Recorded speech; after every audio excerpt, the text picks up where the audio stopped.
મહારાષ્ટ્રમાં ભાજપનો વિજય તથા વાવ વિધાનસભા બેઠક પર ભાજપનો વિજય થતા સંખેડા વિધાનસભાના ધારાસભ્ય અને છોટાઉદેપુર લોકસભા સાંસદ રામઢોલના તાલે ઝૂમી ઉઠ્યા। મહારાષ્ટ્રમાં ભાજપનો વિજય તેમજ વાવ બેઠક પર ભાજપનો વિજય થતા સંખેડા વિધાનસભા ધારાસભ્ય અને છોટાઉદેપુર લોકસભાના સાંસદ રામઢોલના તાલે ઝૂમી ઉઠ્યા।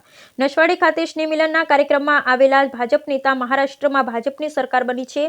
કોંગ્રેસના એનસીપી અને શિવસેના ઉદ્ધવ ઠાકરેની પાર્ટીનો પરાજય થતા ભાજપના નેતાઓ આ જલવંત વિજયને નસવાડી ખાતે એપીએમસીના ગ્રાઉન્ડમાં સાંસદ જસુભાઈ રાઠવા, ધારાસભ્ય અભયસિંહ તડવી અને બરોડા ડેરીના ઉપપ્રમુખ જીબી સોલંકી પણ ઢબુકતા ઢોલે નાચગાન કર્યું હતું અને વિજય ઉત્સવ મનાવ્યો હતો। જ્યારે ભાજપને વાવ બેઠક પણ ફાળે આવતા કોંગ્રેસનો ગડગડાતા વાવ બેઠક ભાજપે આંચકી લેતા વિકાસનો વિજય થયો હોવાનું સાંસદે જણાવ્યું હતું। Bureau report Rehan Patel, Chhota Udepur. આજે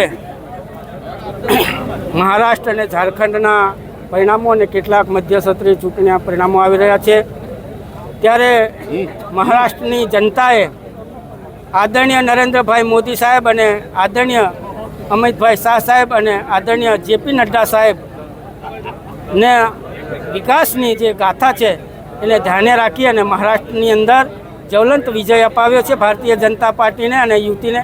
તે બદલ સમગ્ર કાર્ય અને મહારાષ્ટ્રની ચૂંટણીમાં ખૂબ જ્વલંત વિજય મોદી સાહેબનો વિકાસનો જય થયો છે અને મહારાષ્ટ્રની જનતાનો જય જયકાર આજે થયો છે। એવી જ અમારા આદરણીય ભૂપેન્દ્રભાઈ પટેલ સાહેબ ગુજરાતના માનનીય મુખ્યમંત્રીના પ્રયત્નોથી વાવની વિધાનસભા પર પણ કમળ ખીલી ગયું છે। આવનારી ચૂંટણીઓ જિલ્લા પંચાયત, તાલુકા પંચાયતમાં પણ કમળ ખીલવાનું છે, એમાં બે મત નથી। ભારત માતા કી જય।